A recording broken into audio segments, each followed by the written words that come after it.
Bonjour lectrices et lecteurs du Prix Farniente, ravi d'être avec vous, même si c'est à distance cette année. Alors on va passer 5 minutes ensemble, je vais répondre à vos questions.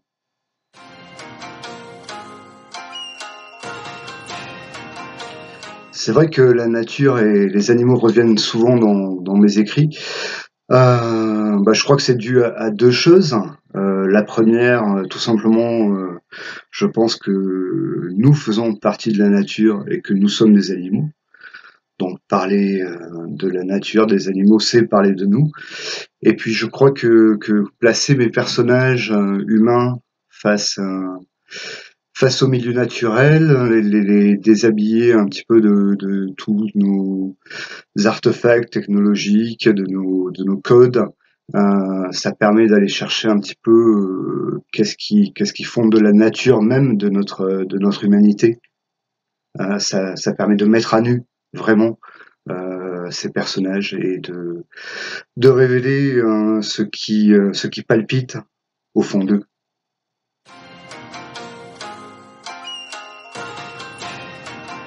Écrire pour les enfants ou écrire pour les ados, est-ce que c'est la même chose, hein? Ça se rejoint et ça diffère à la fois.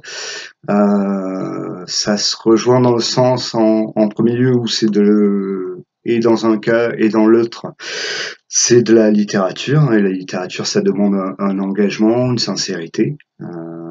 Et c'est pas du tout, contrairement à ce qu'on entend, parce qu'on écrit pour des enfants que ça serait une littérature dédiée, dans le sens où tout serait simplifié. Au contraire, je crois qu'il y a une exigence très grande dans les littératures pour enfants. En tout cas, moi, je la place là. Hein. Ensuite, c'est un travail sur la langue. Si on faisait une petite comparaison, je dirais que écrire un roman pour ados, pour adultes, c'est comme une randonnée. C'est comme escalader une montagne. C'est partir pour plusieurs mois. Ça demande de l'endurance, des points de repère. Écrire pour la jeunesse, écrire des albums pour les enfants, c'est plus, ça se passerait plus dans un cirque, sous un chapiteau. C'est plus un exercice de funambule comme ça, où il faut tenir le juste équilibre entre la complexité des mots et le sens de ces mots. Il faut trouver les mots justes, hein, les mots qui soient compréhensibles et à la fois qui soient porteurs de sens et d'une énergie, d'une force. Euh, Ça se rapprocherait peut-être un petit peu de la poésie. Aller à la simplicité sans être simpliste, chercher l'épure. Et puis, autre chose de très important, c'est que quand j'écris des textes d'albums jeunesse, je sais qu'il va y avoir des images qui vont accompagner ces mots. Donc c'est un travail très particulier parce qu'il faut que je laisse vraiment la place aux images qui vont naître sous les pinceaux ou les crayons de notre artiste. Donc par exemple, il n'y a pas besoin de longues descriptions puisque je sais que mes personnages, mes décors vont naître par l'imaginaire de l'illustrateur ou de l'illustratrice. Euh, donc c'est un travail, un travail finalement de collaboration où je fais confiance à la personne qui va créer des images pour enrichir et donner corps à mon univers.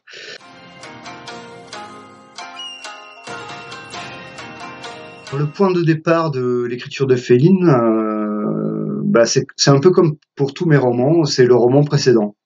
C'est-à-dire que quand j'écris, j'ai l'impression de dévider comme ça une pelote, un fil de laine que je suis. Donc le précédent roman s'appelait Sirius, paru lui aussi aux éditions du Rouergue. Et dans Sirius, je racontais la vie de deux personnages, une jeune fille et son petit frère, qui vivent réfugiés dans une forêt et on comprend que c'est la fin du monde. Donc c'est un roman post-apocalyptique. Et dans ce roman, donc je mettais en scène ces deux personnages et je mettais en scène un monde à l'agonie où le pire était arrivé. Et le pire était arrivé par la faute des hommes qui avaient profité à l'extrême du vivant, que ce soit des animaux, des plantes, et en gros qui avaient épuisé complètement la terre. Donc une thématique écologique. Et dans le cadre de ce roman, j'avais beaucoup lu d'ouvrages sur le vivant aujourd'hui, comment l'homme traite le vivant, et où tout doit être rentable, où tout doit être commercial, où finalement la vie elle-même a une valeur, a un prix, peut être monnayé. Et ça existe parce qu'il y a des systèmes de domination, qui sont soit religieux, soit économiques, et des systèmes de domination qui sont en général tenus par des hommes et des hommes blancs. Et finalement, le rapprochement il y a un rapprochement assez évident entre le sort qui est réservé aux vivants, à la nature, à nos écosystèmes, et le sort qui est réservé à la moitié de la population mondiale, donc aux femmes.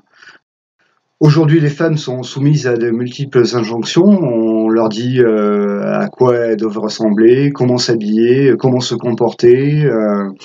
Et, et donc j'ai imaginé une révolution de ce système-là, mais pas forcément une révolution choisie et décidée, mais une révolution imposée. C'est-à-dire que j'ai imaginé que tous ces corps féminins se transforment, ne correspondent plus du tout aux normes de ce système dominant, aux normes imposées.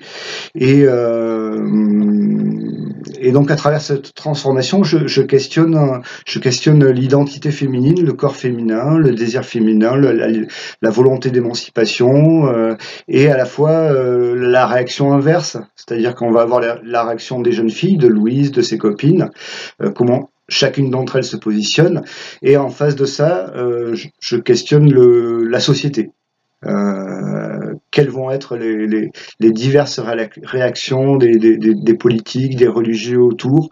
Est-ce qu'on va faire confiance à ces jeunes filles, même si elles ne correspondent plus à l'image qu'on voudrait, ou est-ce qu'on va s'en défier, s'en méfier, et tout faire pour les faire rentrer dans les cases?